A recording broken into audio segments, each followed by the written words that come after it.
कि वक्फ में हम लोग डंके की चोट पर संशोधन करके रहेंगे वक्फ एक्ट में। देखिए, संशोधन जो होता है वो पार्लियामेंट का काम है।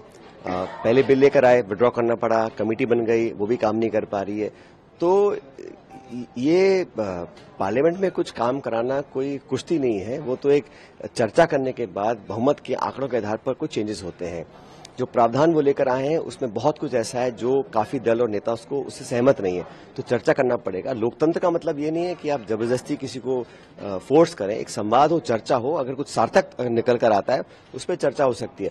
लेकिन मनमानी तरीके से जो पिछले लोकसभा में करते थे, इस लोकसभा का जो गठन हुआ है उसमें बहुमत उनके पास नहीं है। योगी जी जो नारा लेकर आए बटेंगे तो कटेंगे, उस पर उन्होंने कल टिप्पणी की। उन्होंने उदाहरण दिया कि मल्लिकार्जुन खड़गे के परिवार को भी इस तरीके से रजाकारों ने मार डाला था, उस पर वो कुछ नहीं बोलते, चुप्पी साध देते। देखिए, जो ये सवाल उठाते हैं उनको समझना पड़ेगा कि खड़गे साहब एक गरीब दलित परिवार में पैदा हुए और उनके साथ बहुत ज्यादतियां हुई और वो एक बड़े दिल के आदमी हैं।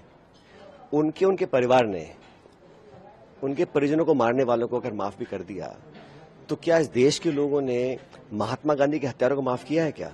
इसका जवाब देना चाहिए योगी जी को। बटेंगे तो कटेंगे, ये नारा काफी चल रहा है इन दिनों, बहुत चर्चा। जब भी योगी जी बोलते हैं बटेंगे तो कटेंगे, मैं बोलता हूं उनको बोलना चाहिए पढ़ोगे तो बढ़ोगे, ये नारा देना चाहिए।